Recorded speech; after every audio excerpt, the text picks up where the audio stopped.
The Dave Hooker Show. A presentation of Off the Hook Sports.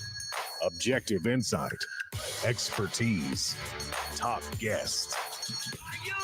Available on YouTube, Apple, Spotify, and the Off the Hook Sports app. Download now for free. Also available on offthehooksports.com. I compute and obey. Now to Dave Hooker. Ready.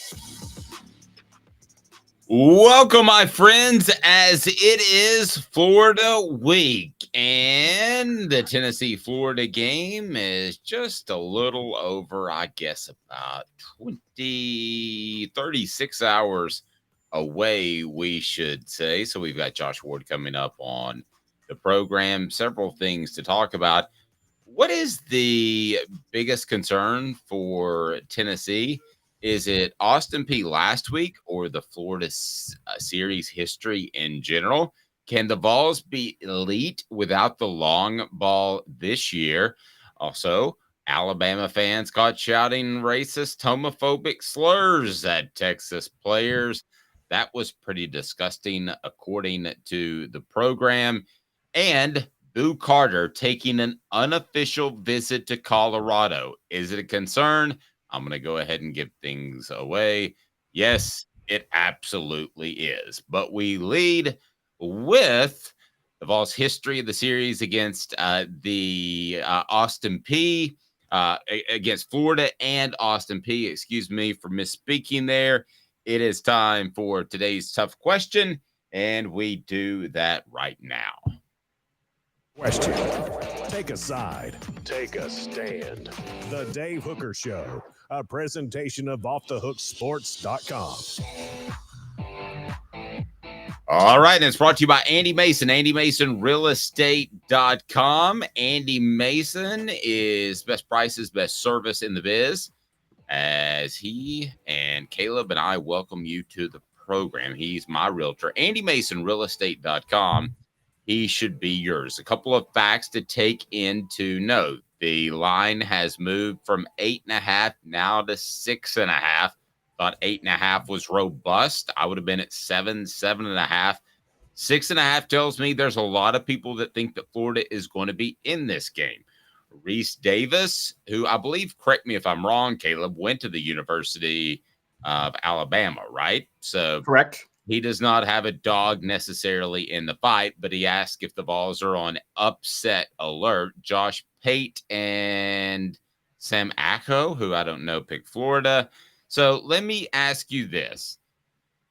What is the biggest concern as you head into this game? The Florida series or the way Tennessee played against Austin Peay last week? Let me hear you on the message board. Hit the like and subscribe button. Let's get up and go. Get excited. It is Florida week.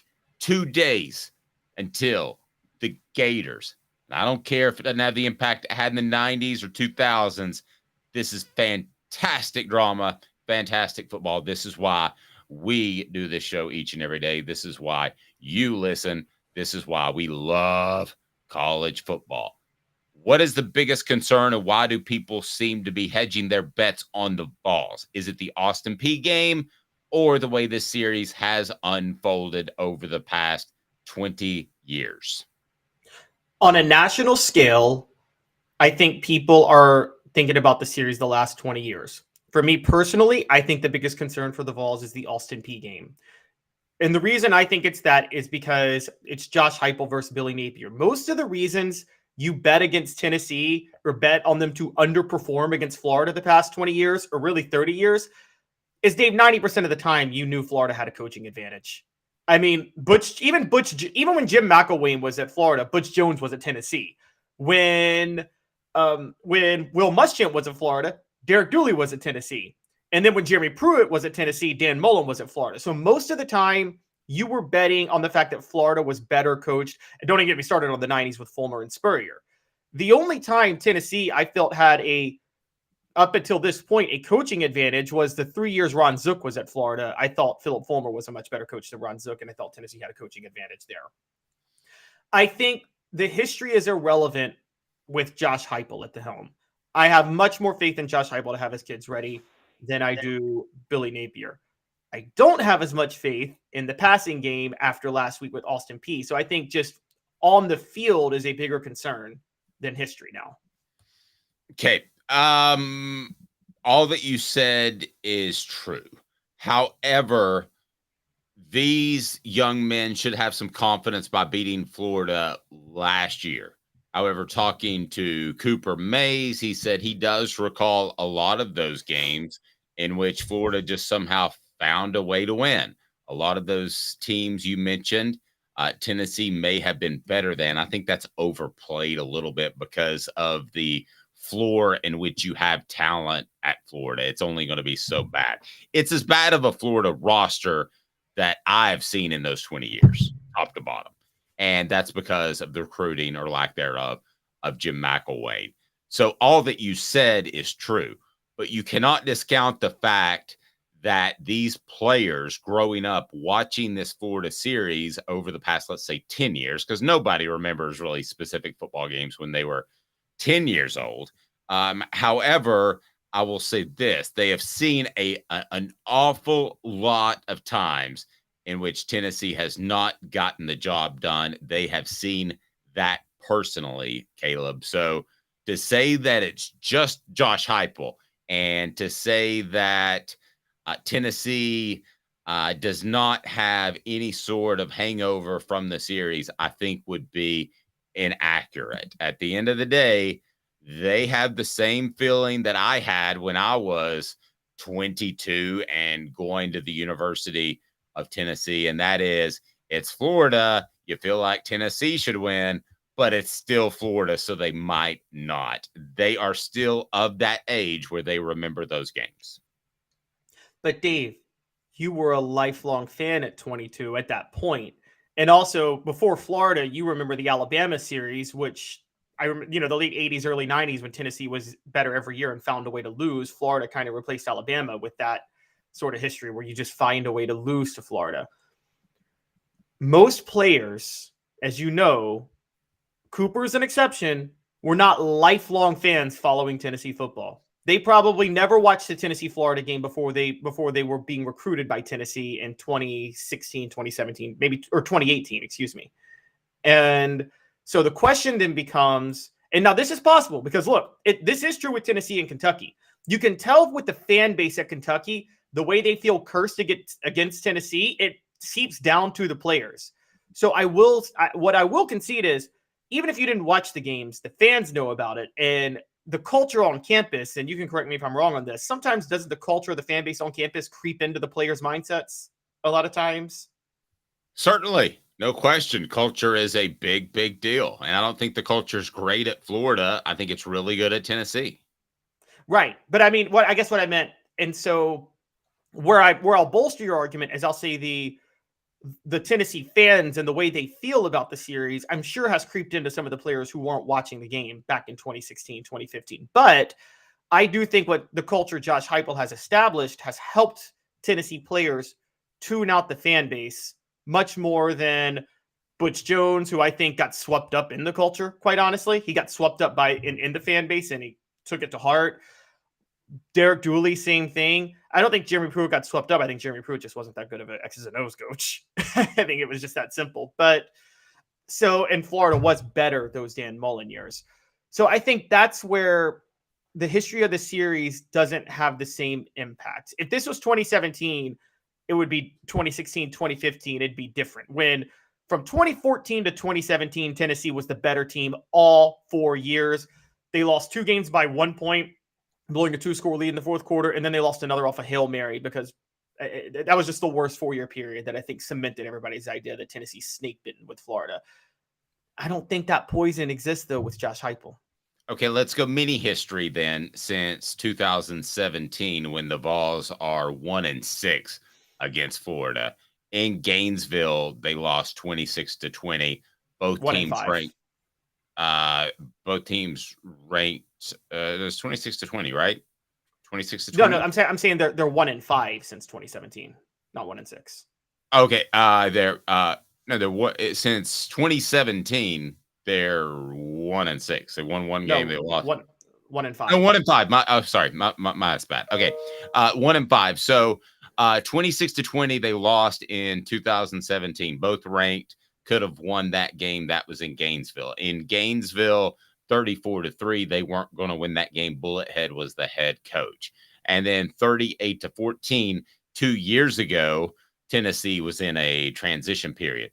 Even if you want to look at the mini history, there is a sense of being used to losing at Florida. So I think that creeps into your head at some point.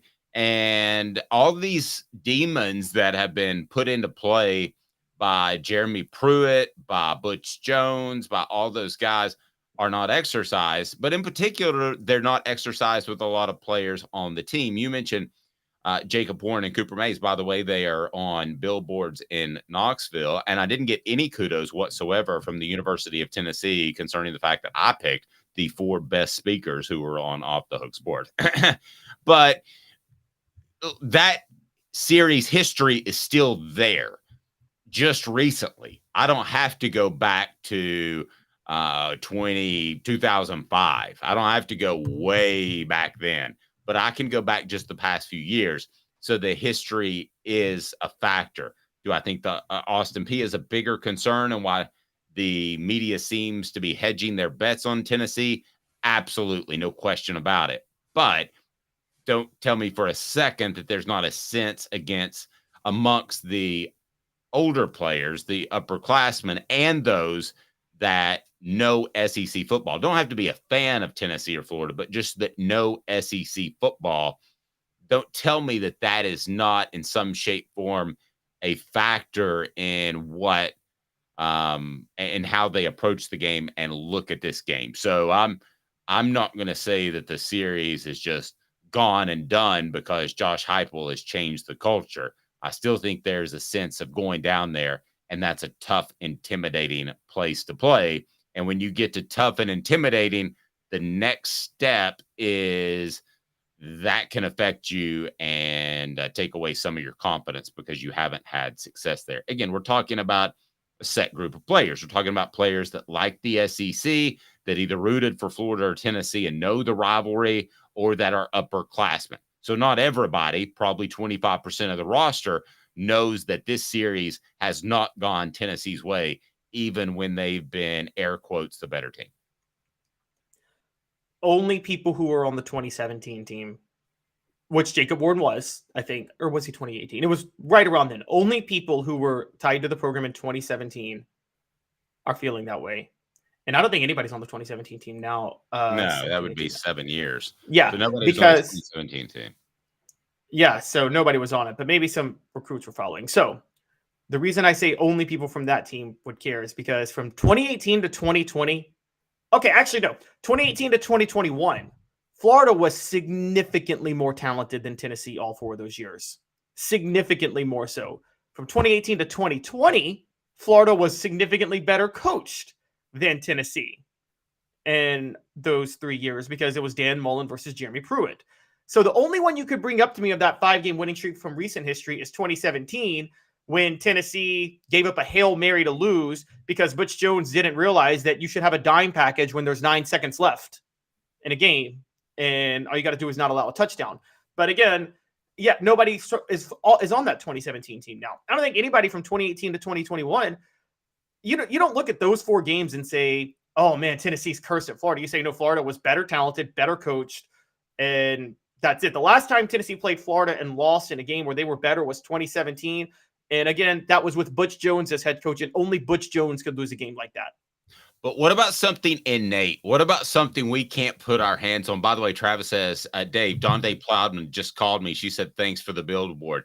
You're welcome, Donde, or as I call you, the Big D. She is the Donde. That's her new nickname, the Donde. Donde, you're welcome. I picked the 2 best speakers.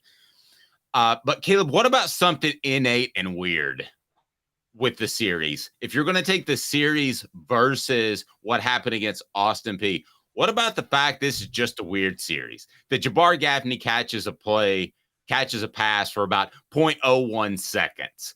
That other teams, like going way back to Peyton Manning, that it just didn't work out for Peyton Manning, and there were odd plays and strange plays throughout this series that went in Florida's favor. What about some sort of, you can't prove it, but some sort of astral sort of thing where things just align against the Vols in this series? I'm talking about supernatural stuff.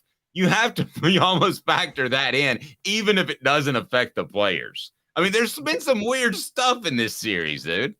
You can bring up the Jabbar Gaffney catch. I can bring up Florida's 5 turnovers and giving the game away to Tennessee in 1998.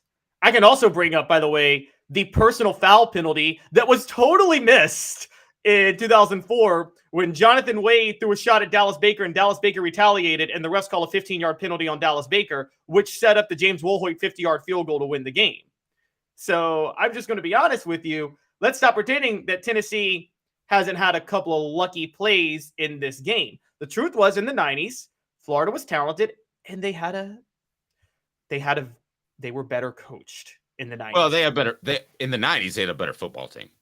No, I actually think Tennessee had more talent. I disagree with you. I completely I can show you the NFL draft numbers to prove it. I can show you the NFL success of the teams. I'll tell you, 1-85, I would have taken that Gators roster 9 times. Yeah, that Danny Warfel had a Hall of Fame career. That's why he was so much better than Peyton Manning. He got one player. That's oversimplifying things. And then what the H? Let's talk some Cruton. And that is brought to you by our friends at Herald Group Security Solutions. Here we go. What the H?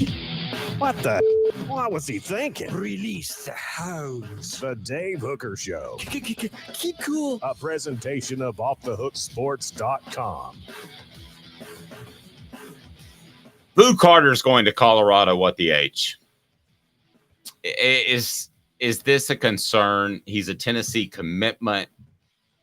How concerning is this for Tennessee fans, or disconcerting, should I say, that Boo Carter wants to go to Colorado? On a scale of 1 to 10, in terms of 10, you're going to lose him, or 1, he's just visiting. How disconcerting is this for Tennessee fans? I'm going to go 7. I'm not going to go all the way up to 10. I think this is a reaction to last week. Tennessee struggling. There were some concerns, and Colorado has all the momentum right now. But I think if Tennessee keeps playing... Boo Carter, by the way, tweeted that he's still committed to Tennessee. This is just an unofficial visit that he wants to go on for fun, which, Dave, as you and I both know, that's a total and complete fabrication, if there ever was one. But I'm still going to go... I'm not going to go all the way up to 10. I think that Boo Carter is just seeing again with Colorado. I know he flirted with them in the past, and I think he's a little concerned about the Austin Peay game and the Colorado game, and the Colorado momentum is kind of sticking to him. Guys, what people need to understand is this, and I want to make this clear, because fans think that you should be all in on a school no matter what when you commit, and that's just not how it works. It's very tough and difficult sometimes for players to determine, I like this school, but I like this school too, but I like this school, but I like this school too. And just because they're hedging a little bit for themselves doesn't mean that they don't think the other one could have worked. Okay, Peyton Manning has said plenty of times, just from a different factor, that he would have gone to Ole Miss had the thing not happened with Cooper Manning, excuse me. Cooper Manning is actually named after Cooper Manning. Did you know that? I did not. He is? Yes. His mom really liked Cooper Manning when they met. Interesting. Okay. Well, that's true story. So Peyton Manning is very clear. Peyton Manning didn't Tennessee was so obviously head and shoulders above everybody else. This is like the theory that people who follow recruiting think it are the same people who believe that there's one soulmate for you in life. There's not. It's not like there's just one clear-cut decision that stands over everything else. It's a tough decision to make. And I think that just because they're flirting with other schools, once they get on campus next year, that doesn't mean they're not going to be all in. So I don't worry yet. I think Tennessee has to keep winning to keep the momentum. And at some point, maybe reality will hit Colorado and maybe they'll lose a couple of games. Okay, let me tell you why it's much closer to 10 than you think so. And I'm going to do something I rarely do, like once every couple of years. I'm going to come down on a prospect a little bit, okay? So some people will say, don't come down to Boo Carter. Be nice to Boo Carter. You're considered a Tennessee guy, Dave. You should welcome him with open arms. But the message board certainly doesn't seem to think that way. As Tom says, I'll pack Boo Carter's bag for him. I don't want him on the team.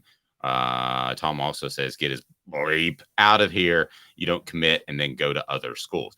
First of all, fundamentally, I don't believe that you commit and go to other schools. Now, I realize that happens, okay, and has happened for years, and that's the way things go. You do a silent commitment, and then you want to take advantage of your other visits, go for it. I would take all 5 official visits, but if I said I'm definitely going to your school, it would be a silent commitment. I would say, don't worry about it. I'm going to go to these other schools and take a look. So in a recent interview with the Chattanooga Times Free Press, he said, I have that opportunity. I'm going to go look. But you're talking about a young man who changed high schools during his career. You're talking about a young man who I believe got caught up in the recruiting process. What do I mean by that? I mean that he is a player that I think went from being a pretty big name in recruiting to a huge name in recruiting, and he enjoyed it. So I think you worry that the ego got a little bit bigger, and now Deion comes calling. The other factor is it's Deion, and that is the hottest program right now in college football. It might not be in a month, as you mentioned. They're going to lose some games, but it is right now, and that's exciting. And as far as closing, and Deion Sanders with their offensive coordinator, you mentioned yesterday, he closed on him, got him to go to Colorado in what was a risky career move, I think, going to coach for Deion Sanders at Colorado. He's gotten a lot of prospects that have done that as well. I think this is pretty close to a 10. And if you ask me right now to bet a mortgage payment on whether or not Boo Carter ends up at Colorado or at Tennessee, I'd say I'm stepping back. I'm not putting my money on that at all, because I think it's 60-40 Tennessee, not based off what I've heard. I'm just talking about reading recruits, which I'm pretty darn good at after 20 years. This guy could be easily swayed, I believe. He also made himself readily available for that interview by the Chattanooga Times Free Press to deflect things a little bit. The guy's trying to play the PR game. It reminds me of a Jalen Ramsey back in the day, who I've told you a lot of stories about, and he tried to deflect things as well, take all his visits. But this is different. You commit after you draw things out, you finally commit, and you're going to see other schools, and this is the hottest team in the nation. And by the way, Colorado is a beautiful place. I don't think he's ever been in love with Tennessee. I think he's been in like with Tennessee. I think this is a concern, but by the same token, I'll side with Tom on this. You want to cruise, roll on. That's where I stand. Okay. All right. If we're going to have this, it's specific to this kid, Caleb, because I understand you want to take your visits, but you tell Josh Heupel, I'm committed to you silently, but I'm going to take these visits. I'm going to go see Hawaii. It's specific to this kid. I'm not talking in generalities with kids. I get the feel from this kid. 2 things on that. First of all, I think sometimes the coaches, even if you get this, and I know Billy Napier did this with Florida in the summer. Sometimes, even if you give a coach the silent commit, they want the public commit because they want the momentum to recruit other players. That part's clear. Florida was in deep trouble in the summer. And so I think Billy Napier kind of pushed for the silent commits. Like, can you go ahead and give me the public commit? Take your visits, but give me the public commit so I can try to get some momentum for the program. I think that, I don't know if you think that's exactly what happened. So maybe Josh Heupel asked for the public commit from Boo. I think that's very possible. So let's put that out there. 2, this old school way of thinking, if you commit, you should stick with it. Fine. A coach should never be allowed to leave a program if he's under contract with that program. Well, no, you're talking about generalities again. If Josh Heupel leaves, I think every prospect, even if he signs in the early signing period, if Josh Heupel leaves the next week, I think they should all be free to go.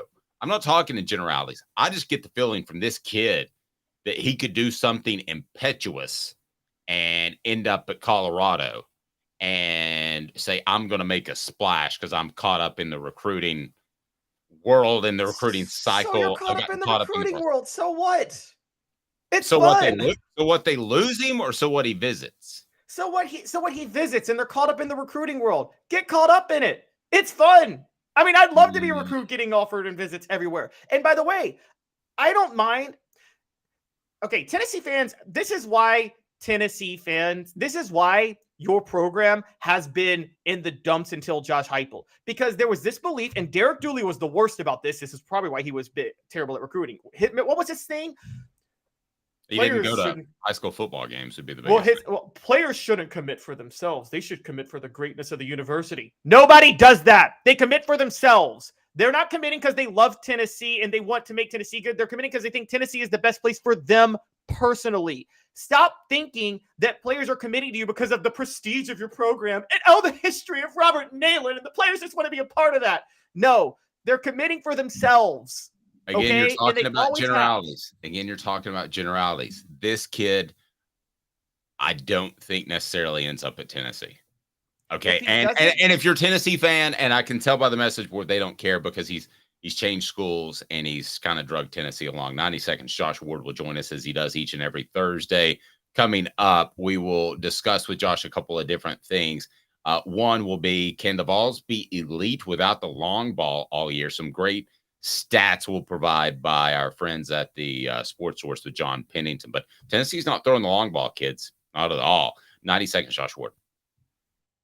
Gators, I was really heavy into the drug culture. I was selling drugs. I was just constantly in pain. I was missing like a good support system in my life. Gators has given me everything that I need in order to successfully have a wonderful recovery, in order to have a life that I didn't even know was possible before. And it's not just about me anymore, and I love that. I absolutely love it. You can take your life back. Call Gators today. With all that sun, sand, and salt water, the beach is a very relaxing place. Unless you wear contacts. Ow! Open your eyes to the best the beach has to offer with LASIK vision correction from Campbell Cunningham Laser Center.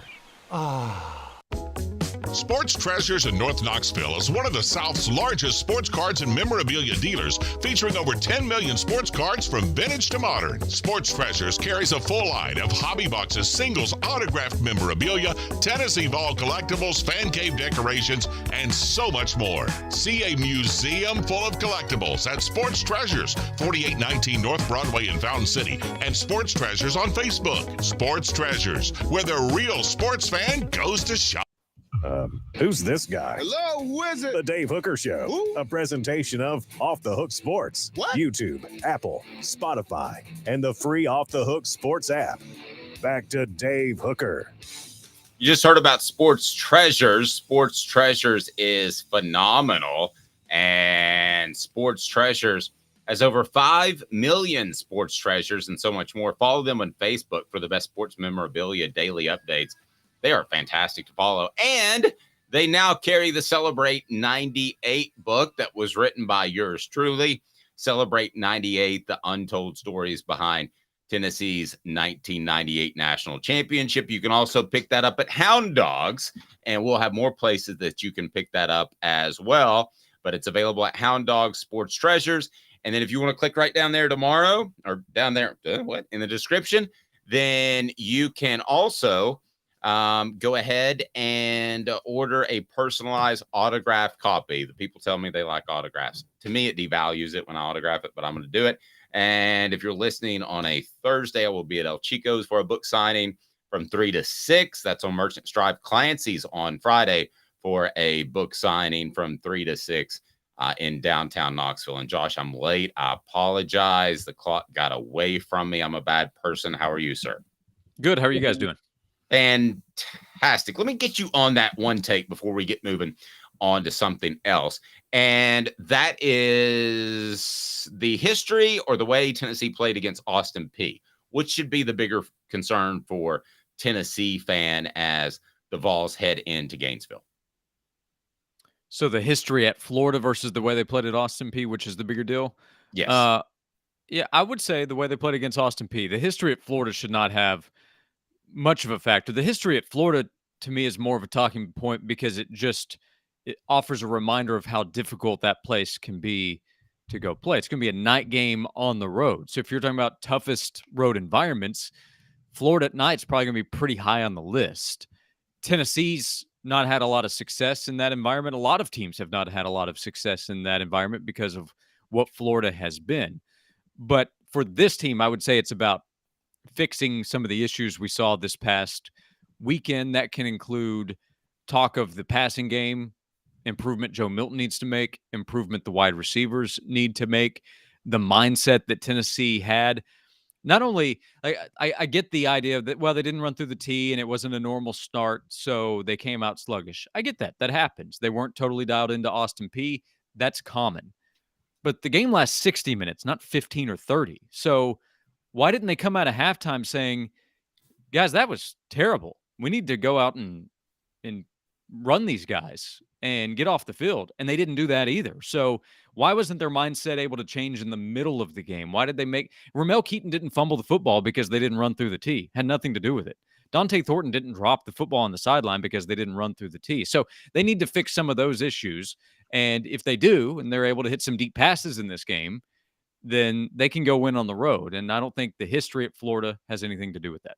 Yep, fair point. Josh's appearance today as we get to our next topic, and one that I wanted to visit with Josh about specifically. Can Tennessee be elite without the long ball this year? I'm going to throw some stats at you because they're not throwing the long ball this year. And it's brought to you by Zen Sports, the new sports book in Tennessee, revolutionizing the way you earn sports betting rewards. That means no more deposit bonuses that turn into deposit nightmares on Zen Sports. What you see is what you get. And with their cash rewards program, you get a lot of cash. For a welcome bonus, earn an unlimited 5% cash back on your betting volume for your first 15 days when you sign up with the promo code HOOKED. That's HOOKED. That's right. Unlimited 5% cash back. Keep betting, keep earning with up to 3% cash back on your betting volume every month after that. And refer friends to earn a percentage of their betting volume as cash rewards too. Zen Sports bringing the cash back to Tennessee. So if you bet big on sports, you want to be betting on Zen Sports. Zen Sports betting just got better. Get it? Gambling problem? Call 1-800-889-9789. Must be 21 or over and in Tennessee to bet. So these stats from the Sports Source and John Pennington pulled these up. So if you want to go back to last year, Tennessee completed 53 passes, first in the SEC over 30 yards. That was first in the SEC. This year, 4. That's tied for 9th in the SEC. 40-yard passing plays, 36. That was first in the SEC last year. 2 this year, tied for 7th.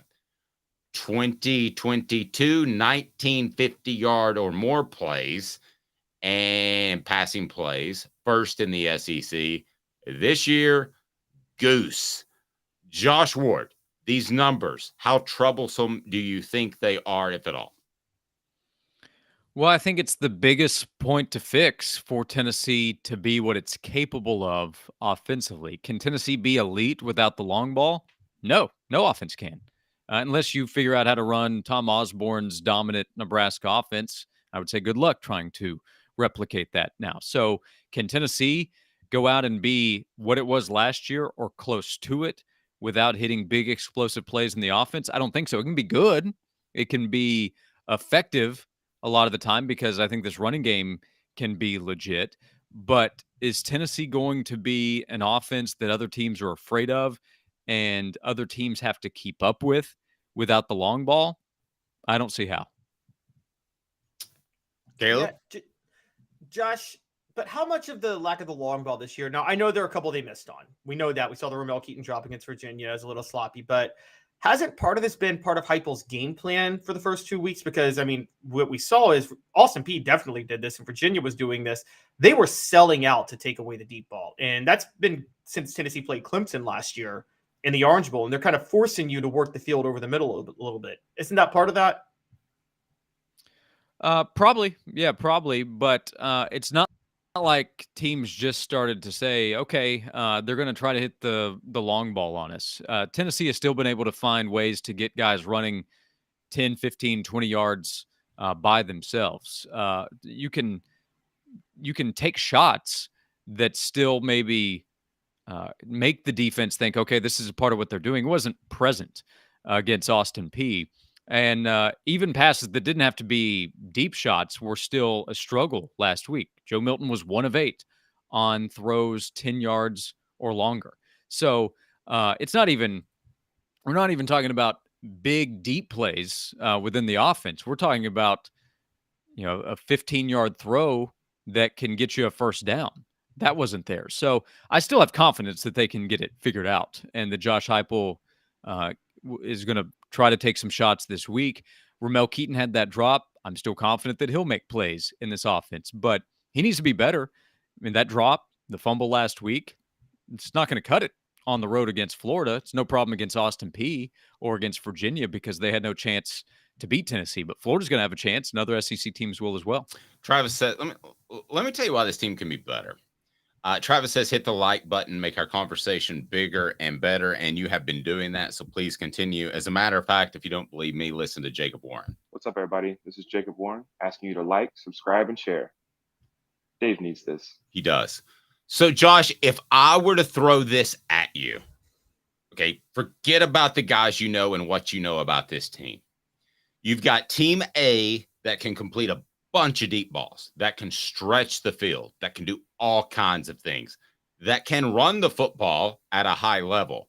But they've got a defense that's woeful, okay? Team B, you have an offense that if they clear up some drops or missed throws, whichever that the case may be, but they're more of an underneath passing team. They run the football even better than Team A did, and Team B has a darn good defense that can flip the field with turnovers and a vertical attack.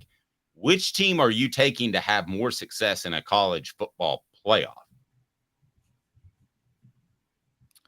A college football playoff, so that means they're good enough to get there. Well, then probably Team B. I mean, I want my defense to show up once we get to the playoff. But we're obviously talking about Tennessee last year versus this year. Sure. Is Team B good enough to go 10-2? Last year, Tennessee's team needed 52 points to beat Alabama, and I don't know that it'll need that many in Tuscaloosa with what that Alabama offense is. That's weeks away. But, is Team B going better than 10-2? No, I don't think so. So they need to be closer to what they were offensively and continue to keep pace with what they are defensively. So what we've seen the first 2 weeks doesn't indicate any kind of run to a playoff. It's also the first 2 weeks. It's also against weak competition. I don't know what to make of that because, we can look at the competition and say, what happens when they play better teams? I would also add in, well, hopefully they'll be more locked in. Like Georgia coming out against a couple of cupcakes in the first 2 weeks is probably not going to be the same as Georgia coming out against South Carolina from a mental standpoint. Surely Tennessee will be totally locked in at Florida, right? And when South Carolina comes to town and the games beyond that. So there is a lot to figure out offensively. Tennessee has one of the best offensive coaches in the country to help figure that out. And they need to do that soon because if we're talking about the same offensive issues next week, there's a good chance we're talking about Tennessee having lost at Florida. That's why making these improvements quickly is a big deal. And by the way, they're trying to make them with Jalen Wright having a great start. And that to me is where it begins for Tennessee, continuing to do what they've done running the football and then fix some of the passing game issues from there. Caleb, roll with it, but I would take Team B. I would take the team that is attacking on defense. And obviously I'm referring to these two teams. And last year was 10-2. We don't know that this team's going to go 10-2 and probably doesn't look like it, even though I think they still can. But Caleb, I would take the Team B with the better defense and still competent, more than competent at throwing the football and very good at running the football. Caleb? I would take Team B if you were actually going, if that part of competent at throwing the football existed, but we're not so sure that exists yet. So because of that, well, no, guys, both of you Josh and Caleb, don't you think it's competent? I mean, if you look at the stat line at the end, it's not great, but isn't it competent? Wasn't competent against Austin Peay. Yeah. I'm going to say that. Josh? Yeah, I mean it's pretty rough last week. It was more than competent against Virginia. So overall, yeah, I mean the numbers, the efficiency for Joe Milton they're bad through 2 weeks, but in terms of volume and success overall, yeah, competent is fair. But I mean, I'll say it again, competent's not going 10-2 or better. They need to be better than competent. But that was part of, I think, how you prefaced it, improve on that. So from a starting point and how they need to get better, that goes both ways. Part of it's on Joe. Part of it's on the receivers. But, the offensive line is going to be tested more in terms of how much they can protect against these future teams. That is just a big part of it. These first 2 weeks have been against terrible opponents. Virginia is not a Power 5 quality team, and Austin Peay is an FCS team. So that also affects some of the conversation on the defense. I think the defense is good. Young linebackers are going to get tested out there, but Aaron Beasley has been terrific through the first 2 weeks. I think he can be an all-SEC player this season, and the defensive line I have a lot of confidence in. So there are reasons to be optimistic. Secondary is still a big question. Let's see how they play some this week, because Pearsall and Wilson are dangerous threats at receiver. And I'm sure they saw Austin Peay take a couple of shots at Kamal Hadden and some PI penalties come up. So I need to see the secondary play at a higher level before I'm saying this defense is championship contending level. I'm going to kick to Caleb first. Josh's appearance brought to you in part by Herald Group Security Solutions, leadership experience, specialization, addressing problems through unique mission-specific mitigation techniques, highly trained individuals that can ensure your security for whomever. Top CEOs, but in particular, are your children safe? I think it's important that you go to your school administrators, especially if at a private school, and mention Herald Group Security Solutions, because we've heard about one tragedy after another. Eventually, they'll be in public schools and your schools will be safer. So go to those administrators, say Herald Group Security Solutions. Caleb? Josh, I'm not trying to pull an Eric Ainge about Georgia fans here, but I will say people talk about the tough environment on the Swamp, but we had John Adams on Tuesday, and he said something I've always agreed with, which is I think Florida has one of the most fickle fan bases in the SEC. And so do you think it's possible that even though it's a night game, that loss to Utah, that there's just a massive amount of apathy when Tennessee goes down to the Swamp, and it's not really going to give them much trouble? I think that could happen if Tennessee jumps out to a lead and gets up early. Florida fans could say, okay, here we go. This team's no good. But my understanding is that they're expecting a big crowd for the game. And if that's true, Florida fans will have all day long to get ready. It's still week 3, and it's the SEC opener, and it's Tennessee coming to town, and this is a top 10 team. And night games at the Swamp have to be different for them, similar to how we talk about in Knoxville or in Columbia, South Carolina, or go through a bunch of SEC towns where football matters. So talking to Edgar Thompson of the Orlando Sentinel on my show on Wednesday, he said that he believes there will be a big, excited crowd to start out. But if things don't go well for Florida, then Tennessee could take advantage, and you could be looking at a stadium that has emptied out a lot of fans by the end if Tennessee is able to control the game and win. And we'd be talking about taking over a stadium similar to LSU last year, or on the flip side, how we've seen Neyland Stadium when things didn't go well for Tennessee at different times. So that's the goal, is to go out, play well early, shut up the fans, and then send those fans on home earlier than they expect. Okay, guys. I'm going to make one of us public enemy number one with Tennessee's fan base. And I want to get into this battered Vols syndrome that I think should be dead. But let me ask you this. Who has the better fan base heading into a game like this?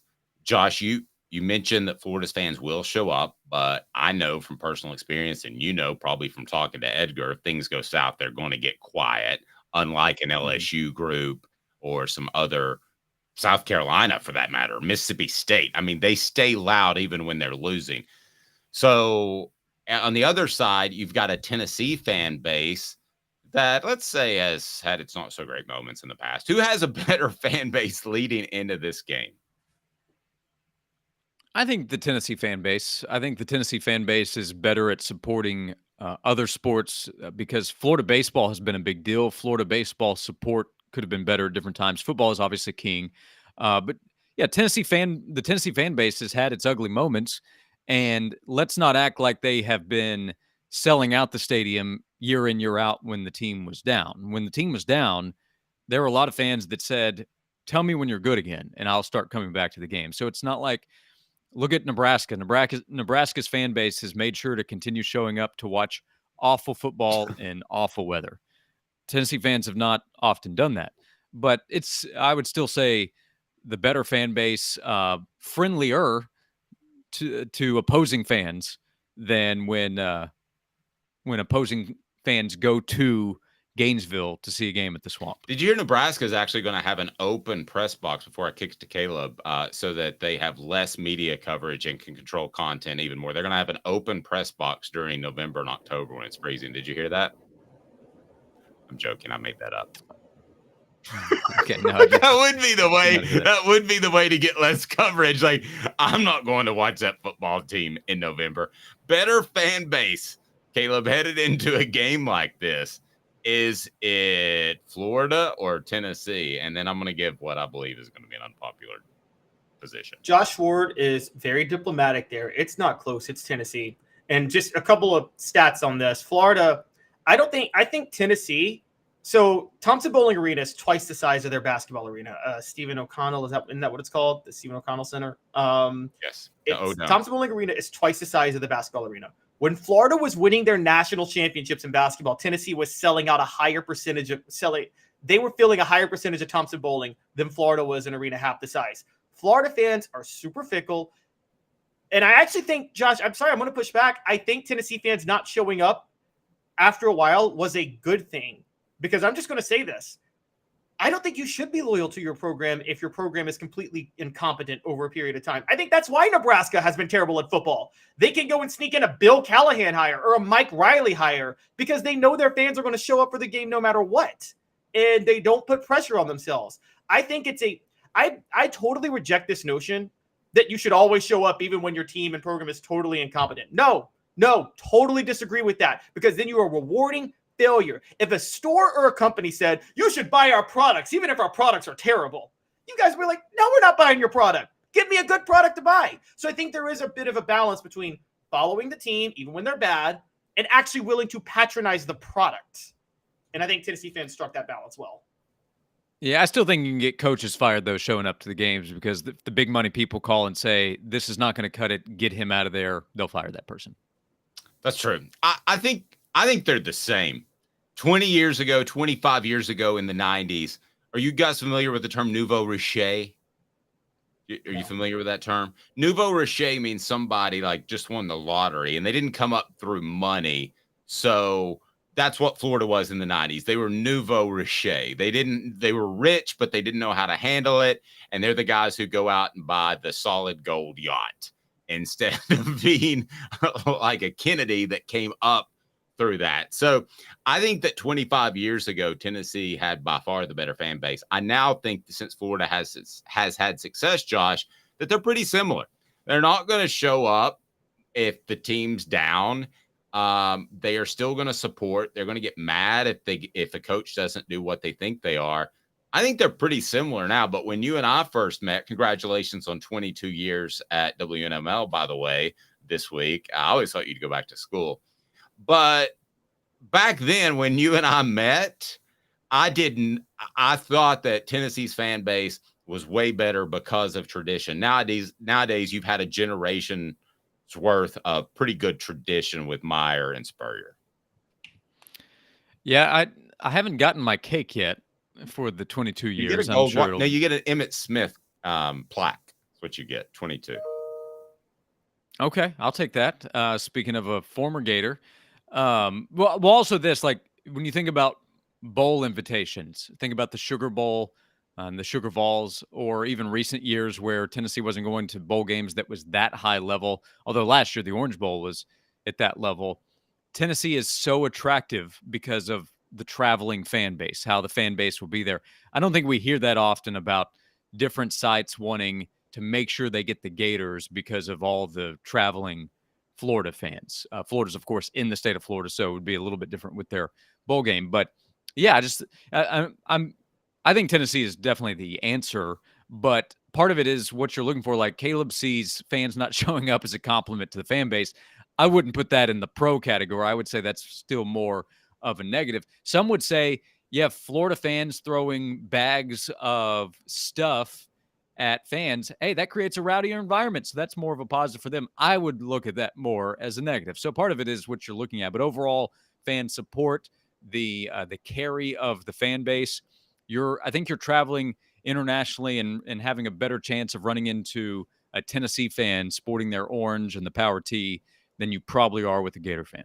I'm going to kick to Caleb, remind you that portions of the program brought to you by Rick Terry Jewelry Design. They want to be your jeweler looking for affordable game day jewelry. How about the Fire Opals, a Tennessee tradition? RickTerryJewelry.com. That is RickTerryJewelry.com, and he's local, so support local businesses. I don't know, like Off the Hook Sports. Caleb? I will say, one thing I will say with Tennessee fans that I think has actually hurt Tennessee in the past, and I do think that this was Alabama fans for decades after Bear Bryant, which is sometimes when you're so steeped in tradition, you think you have a rightful place at the top, and that it's totally immune to who the coach is, to what the recruiting is, or anything like that. That's how you hire a Derek Dooley, who went 17-20 at Louisiana Tech, because you think that, oh, that's just going to automatically succeed at Tennessee because it's Tennessee. I don't think Florida has the same level of delusion in that regard. I think Florida fans are they've made some bad coaching hires. Don't get me wrong. Ron Zook, and that was a bad hire on paper. But I do think Florida fans aren't delusional in the sense of thinking just because of the name on the jersey, we're going to be great. I think they have an understanding that you got to get the right coach and the right recruiting and the right NIL initiative, which they don't have right now.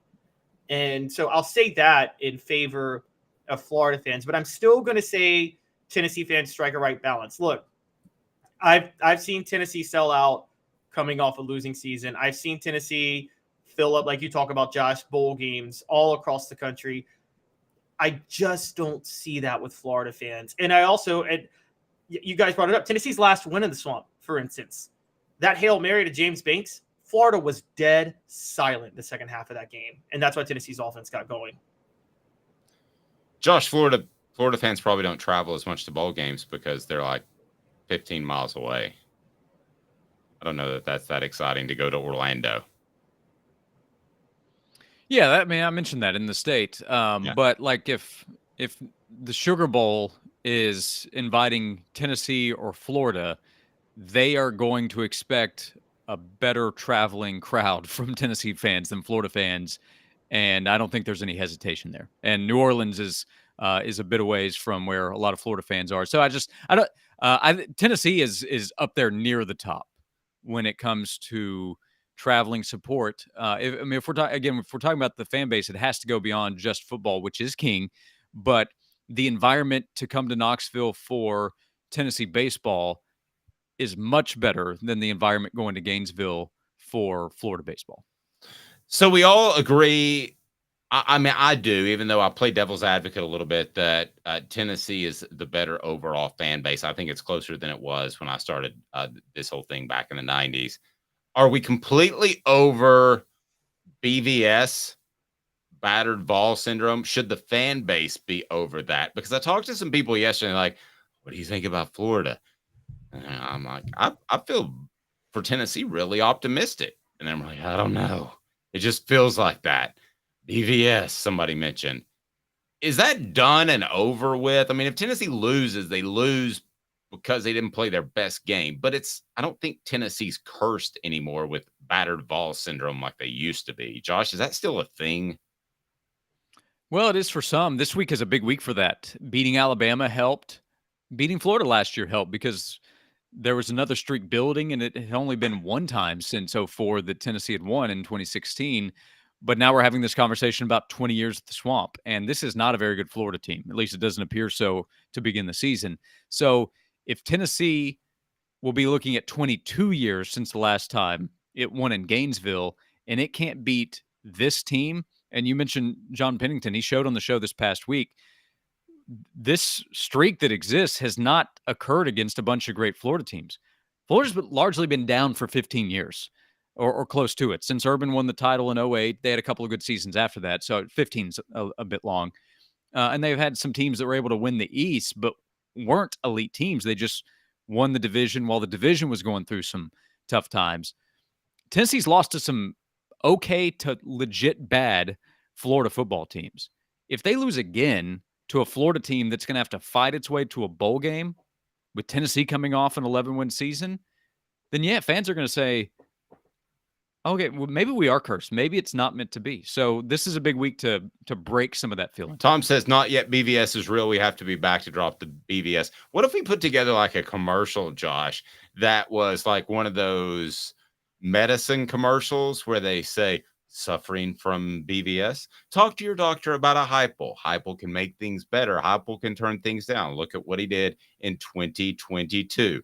May also cause complete lung dysfunction, also spinal stenosis, and various other ailments, like they do with all those commercials with drugs that make you more afraid to take the drug than not to take the drug for your existing condition. Could we put together something like that?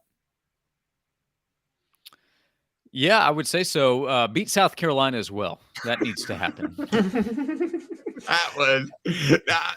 That's a BVS that wasn't that long ago. I mean, everything's cruising. That might have been the ultimate BVS kick in the BVS crotch. That's the game that slided a lot for this week if you just look at the football stuff, because like on paper, Tennessee's better than Florida. Tennessee is a 7-point favorite roughly on the road against Florida. Tennessee is never favored in Gainesville. It doesn't happen. And Tennessee is favored by a touchdown in Gainesville. So if you look at the two teams, you're like, what? How's Tennessee losing this game?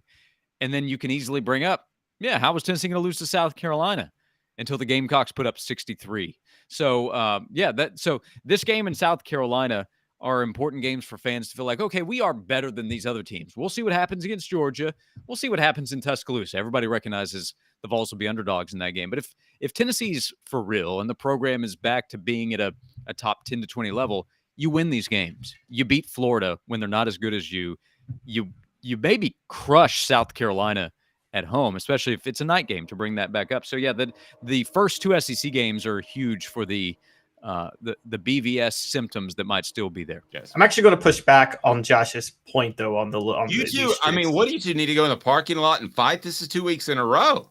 My older brother's name is Joshua. I've had enough fights with people named Josh over my life. But what I am going to say is that, Josh, I think it's out, with the exception of the Butch Jones years. I think Florida was usually better, almost always. I think 2014. No, not true. I mean, like they just record wise, Tennessee finished ahead of. So I'm not even talking like which team was better. Tennessee had the better season like half the time. Wait, outside of the 2013 to 2017, what year are we talking about here? Well, over 20 years. I mean, in the 2000s, Tennessee football was pretty good. So, okay, from 05 to 09, Florida had a better season every single year. Actually, 05, all 6 Urban Meyer years, Florida had a better season. And 07, Tennessee won the East. They lost to Florida 59-20. They won it by default because they played the easiest schedule against the SEC West possible. Florida was clearly the better team that year. It's just Florida had to play LSU and Auburn from the West, and Tennessee got to play Mississippi State and Arkansas from the West. That's why. Which is why I said. But by the way, they went 8-4. So like that wasn't a great Florida team. You don't go 8-4 and then get to call yourself great. But the point was that Tennessee had better seasons. The record was better for Tennessee. If you win the East and Florida doesn't, your season's better than theirs. They were the better team. I agree with you. I agree with you, but that was not a great team. They also shouldn't have lost by 39 points. Well, that was awful. So there is no debate here, Caleb. If your record's better, if you win the East and the other team doesn't, your season's better. So, Josh, Florida won the East in 2016, and Tennessee beat them.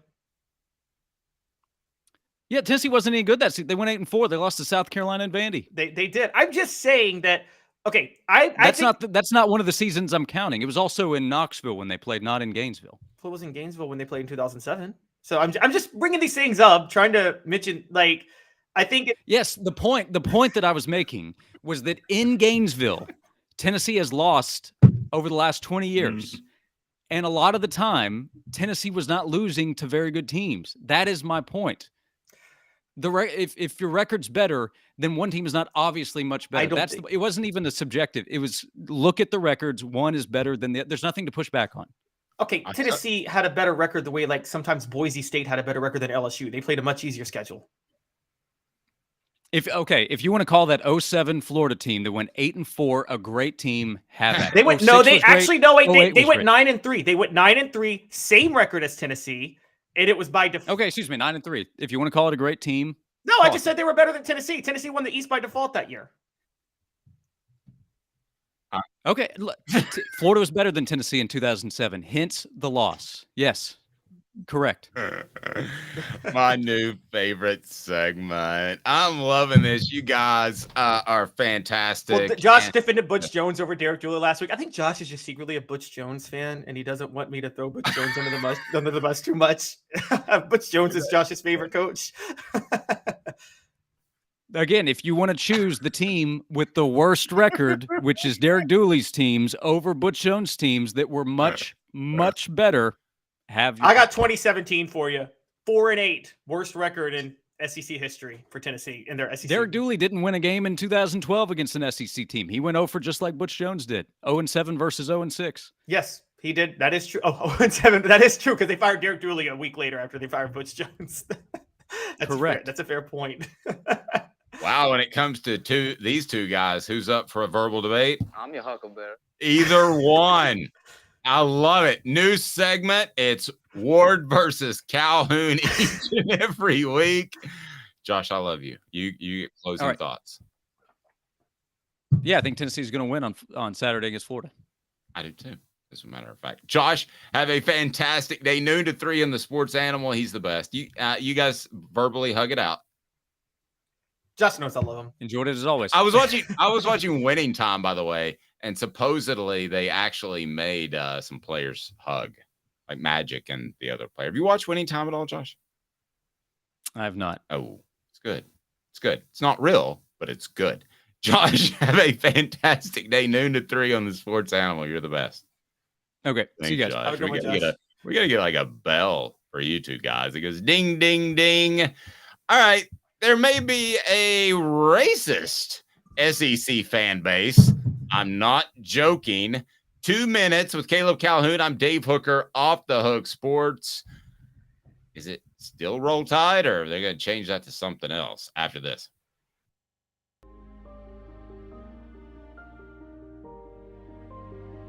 Our family has been creating one-of-a-kind pieces of jewelry in West Knoxville since 1986. Each piece is a combination of unique processes that bring your idea to life. Every day in our shop, a truly special item with a story all its own is being manufactured in our facility, bringing the history and family sentiment into a whole new generation of life. We're grateful that you chose us to be Knoxville's best jeweler, a title that we value and respect. Because to me, being a jeweler and owning a jewelry store are not the same thing. I'm Rick Terry. I'm a jeweler, and we want to be your jeweler. Kingston Pike and Campbell Station Road in the heart of Farragut, and downtown on Gay Street right next to the Tennessee Theater. Hi, Mike Davis here with City Heating and Air, reminding you to always dare to compare. Our team provides quality local heating and air service, installation, and maintenance across East Tennessee. We use only the best equipment like American Standard heating and air conditioning for your residential, new construction, or commercial needs. Honesty, dependability, and customer satisfaction have been the cornerstones of our business since 1961. City Heat and Air. Dare to compare. These mountains hold and defend a spirit far better than moonshine. A drink that holds flavor that becomes necessity. A hard cider made and relished by folk who are as hearty as they are legend. A refreshment that can only be found in one place. With a taste that makes you say, give me 3 bottles of the good stuff. Tennessee Cider Company, where necessity can be found. Who's this guy? Hello, wizard. The Dave Hooker Show, Who? a presentation of Off the Hook Sports, What? YouTube, Apple, Spotify, and the free Off the Hook Sports app. Back to Dave Hooker. I can't use a sounder the next week when we have Caleb versus Ward 3. And because they've gone at it the past 2 weeks, you can't use that. Let's get ready to rumble, because it is trademarked by that dude and he will sue the pants off you. Did you know that? If you use any clip from him, yeah, he has sued radio stations across the United States, but I can say it. Maybe he has that trademark. Maybe I won't say it. So how about this? Let's get ready to Caleb. How about that? That's pretty good. My favorite wrestler growing up was Sting, and he would come down from the rafters and just beat up every member of the NWO, which Hogan was part of. And that's me on Twitter. I just jump into a Twitter fight. I say something, and then everybody on Twitter comes at me, and I'm just going to fight them all off. Wrestling's not a sport. Lance says the Bama fans yelling at the Texas players clearly have no class. That much is obvious. That's what we were going to talk about. How concerned should the SEC be about video that has emerged from the Texas beating, in particular, some racial slurs that we can't play and don't want to play because they're pretty gross, but we're going to pull up the video and talk about some of these comments and if the SEC should do something to stay in. And we're not going to play the comments, but you can see, if you want to go ahead and roll that, the bottles being thrown. And it's brought to you by Zen Sports, the new sports book in Tennessee, revolutionizing the way you earn sports betting rewards. That means no more deposit bonuses that turn into deposit nightmares. On Zen Sports, what you see is what you get. And with their cash rewards program, you get a lot of cash. For a welcome bonus, earn an unlimited 5% cash back on your betting volume for your first 15 days when you sign up with the promo code HOOKED.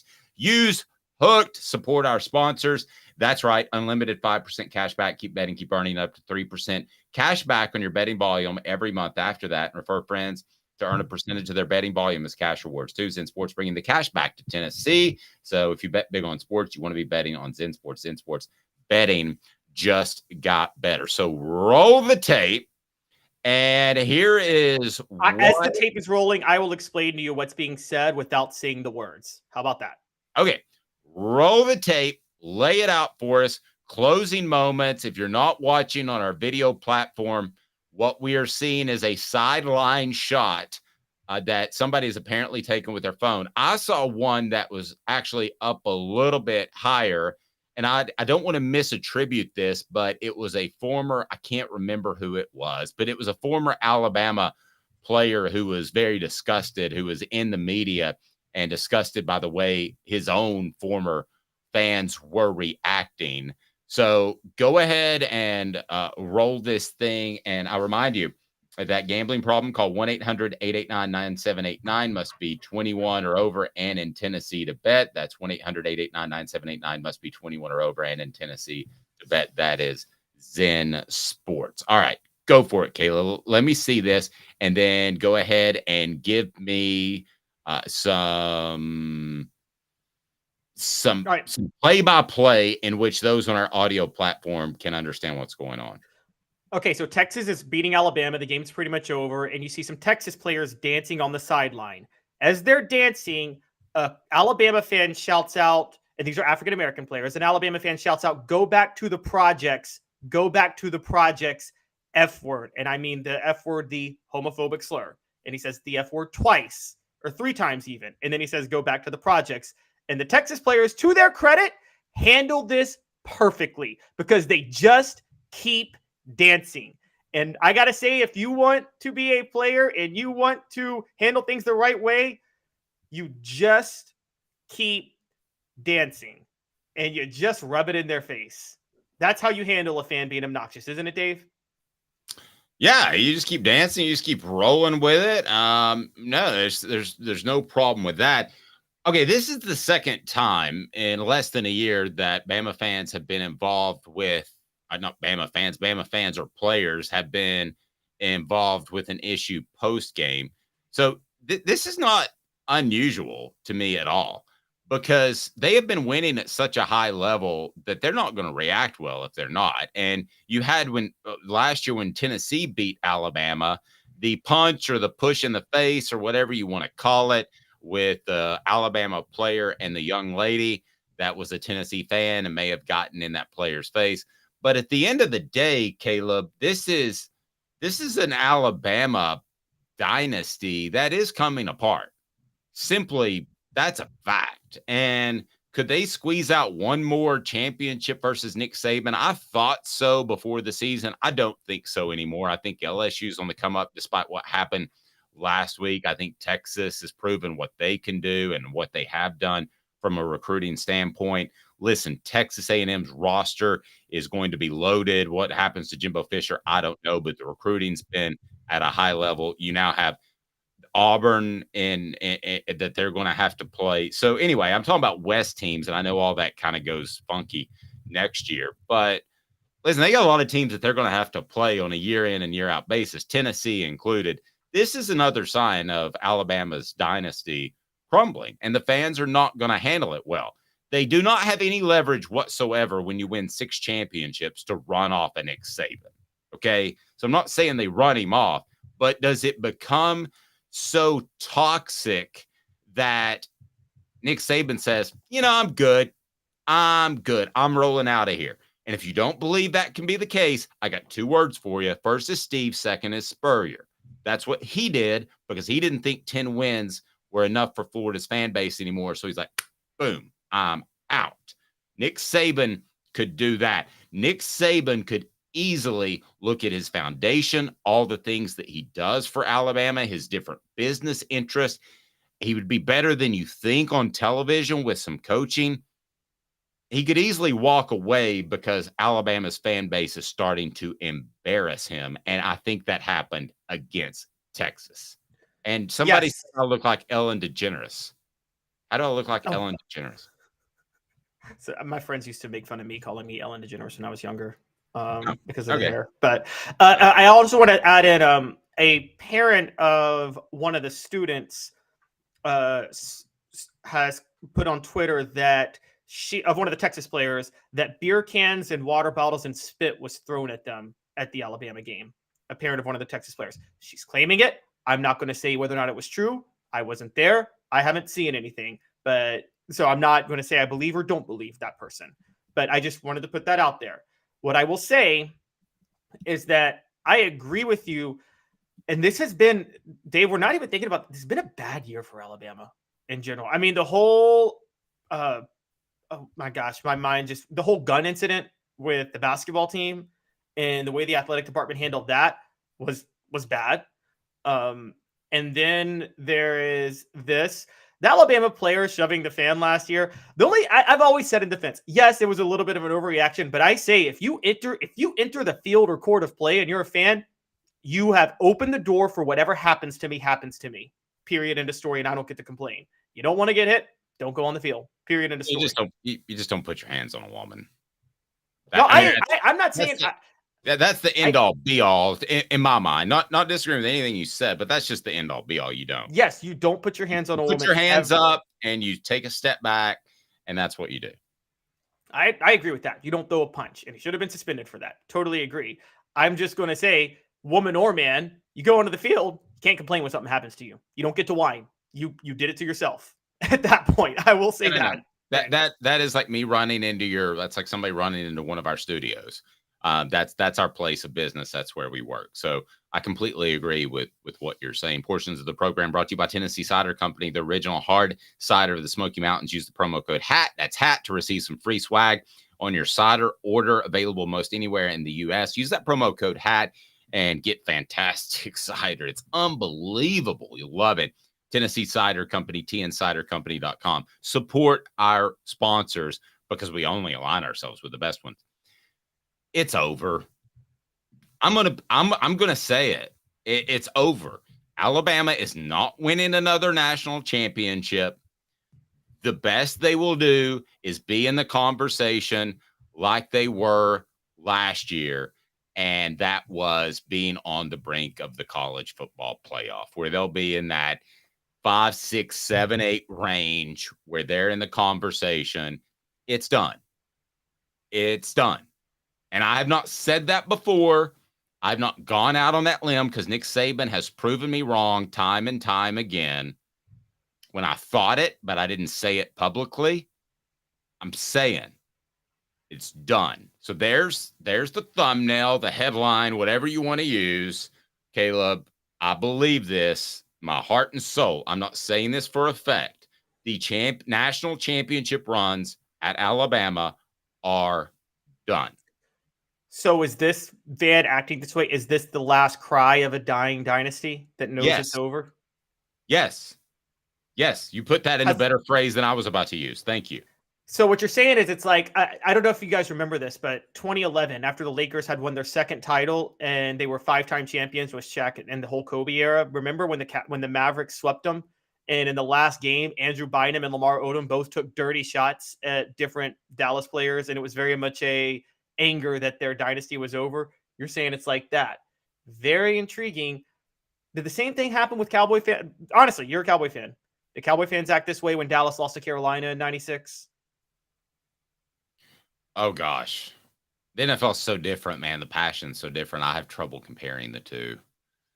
How about Florida fans losing to Alabama in that SEC championship game when you knew that Nick Saban was a better coach than Urban Meyer? How about that one?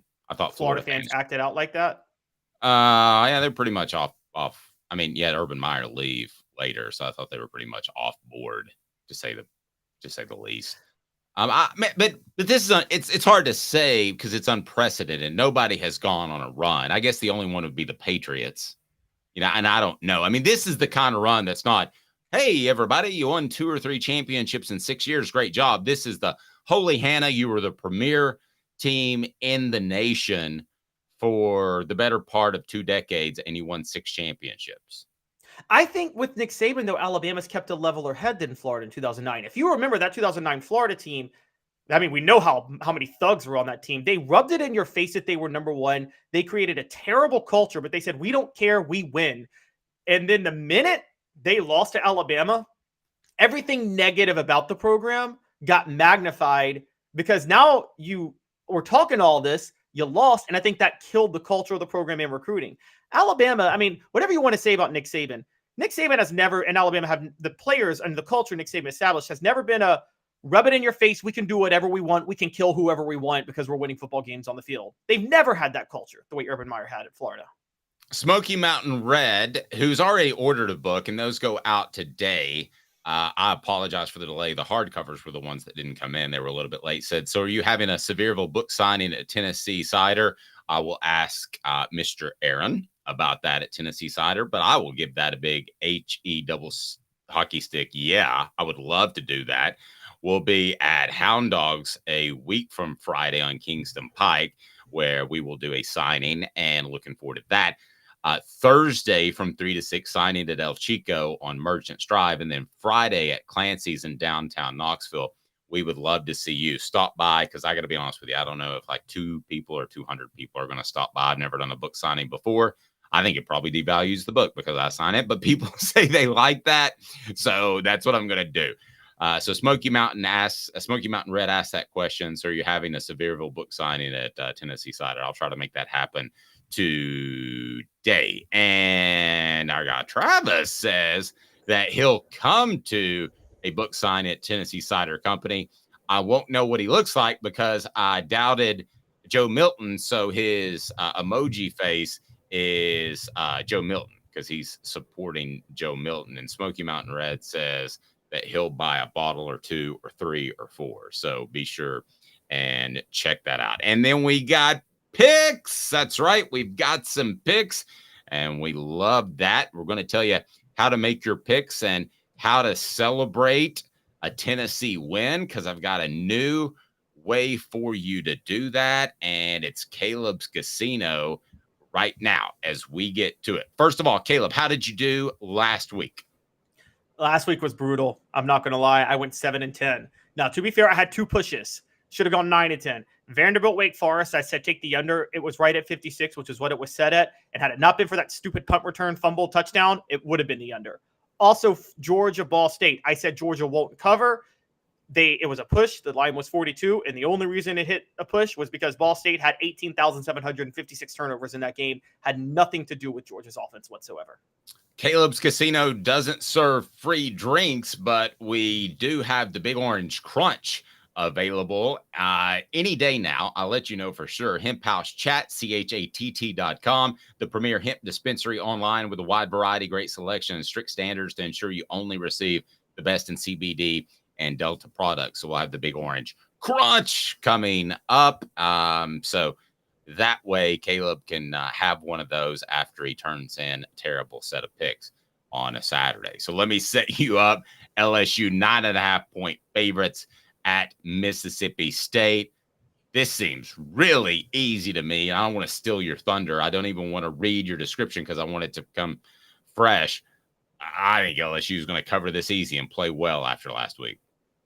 Oh, yeah, they're going to dominate. Mississippi State needed overtime to beat Arizona at home. That was a night game last week. This is a noon game. Dave, you know hangovers like that happen. LSU had an easy win with Grambling. They moved Harold Perkins back to the edge. So I think LSU is going to win with defense. They'll cover the 9.5 and take the under 54.5. I'm seeing like a 30-10 game. Yep. And we want to hear from you on the message board. What do you think? Kansas State 3.5 points at Missouri. I'll take Kansas State because I just don't like Missouri. I would have taken Missouri last week. I'm taking Kansas State now. That Missouri MTSU game, I'm like, wow, okay, Missouri is bad. So Kansas State's going to cover. I'm going to, even though it's at Missouri, I am going to go the over just because I think 47.5 is a little too low, but I am going to go the over. South Carolina, 27-point dogs on the road at Georgia. I got South Carolina keeping this game relatively close. By relatively close, I mean 20 points. So I would take South Carolina in the points. I agree. I think South Carolina is going to cover. It's going to be so South Carolina plus 27.5. They're going to cover because neither side's going to score a lot. Georgia, I keep telling you guys, has a terrible offense. It's going to be exposed this week. And on top of that, South Carolina has a good quarterback, but he's got air protecting him. So he's not going to be able to score. So I'm seeing like 23-10 Georgia in this. And one. yes, the message board made me fix my collar. Thank you, Ari. Ari says, I'm looking like a gender studies professor. Robert says that I'm the Darth Vader of polo shirts, and you made him fix the collar. Yes, I did. I didn't realize my collar was messed up. All right, so Alabama, 32-point favorites over South Florida. They'll bounce back and win this game, right? But that's against a former Vol. Tennessee offensive coordinator Alex Golish is the head coach at South Florida. I think they'll bounce back and win because I think Alex Golish, as good as as much as I believe in this offense, Nick Saban has seen it. Alabama's defense is not the problem. Anybody who watched that game last week, Alabama was up 16-13 going into the fourth quarter. That should be enough to win. They have a terrible quarterback in Jalen Milroe, but I think they'll cover with defense alone. It'll be like one of those, they force 12 turnovers and score off short fields, but take the under in this game, under 61. It's too high. I'm going to come back to Tennessee. Vanderbilt, 4-point dogs at UNLV. Who knows? Give me a quick one. I'm throwing it. That's a coin flip, but I'm taking Vanderbilt, and I'm going to take the under. Also, we missed Louisiana Monroe and Texas A&M. Louisiana Monroe, Texas A&M. Ugh. I got Louisiana Monroe covering. I think Texas A&M wins, but last week was the start of the wheels coming off of Jimbo Fisher and the Bobby Petrino marriage. That's not healthy, and I think you'll start to see more signs of that this week. It's So about take the as under healthy two. as a Bob Petrino motorcycle ride. Ole Miss, 18 points over Georgia Tech. I will. I think the Rebels kind of eked out a win. Know that Tulane, as you said, was depleted. Where do you go on this? I think that Ole Miss covers, but we'll see. I got Ole Miss covering, and I got the over. I trust Lane Kiffin's offense. Georgia Tech is in a new era, so I think Ole Miss is. Ole Miss is going to be fun to watch this year. I mean, they're fun to watch every year with Lane Kiffin, but this is going to be another one, and they're going to put up some points. So I got Ole Miss covering and take the over. I'm popping the collar now. Arkansas, 8-point favorites versus BYU. But I'm not going to take Arkansas, just rule of thumb, as more than a 7-point favorite over anybody because of the way they approach the game. Well, with KJ Jefferson and with what happened last week and Arkansas playing their D game and being whipped back into shape, I got Arkansas covering. I think they'll cover 8. And I got the over 47.5. I think KJ Jefferson's kind of going to go off. Give me your best bets, the one you need to keep track of. Akron, Kentucky. Hold on. Akron, Kentucky. It's plus 25. Take Akron plus 25 and take the under 49.5. Liam Cohen, not healthy. Still the Kentucky offensive coordinator. I mean, the distraction of that is going to cause Kentucky to play ugly. They're going to win again, but it's going to be not pretty. Zen Sports, the new sports book in Tennessee, revolutionizing the way you earn sports betting rewards. That means no more deposit bonuses that turn into deposit nightmares. On Zen Sports, what you see is what you get. And with their cash rewards program, you get a lot of cash. For a welcome bonus, earn an unlimited 5% cash back on your betting volume for your first 15 days when you sign up with promo code HOOKED. That's right.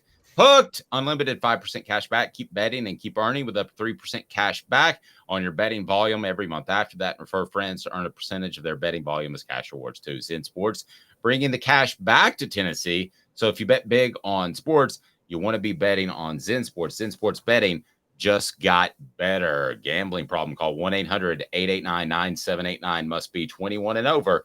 And in Tennessee to bet. He's Caleb Calhoun. I'm Dave Hooker. Thank you, Josh Ward. We got to do our best bets. Hold on. I got to give you the best one. And we got to do Tennessee and Florida. Best bet. Well, I want to save Tennessee and Florida tomorrow. I'm going to. But all right. So what do you got?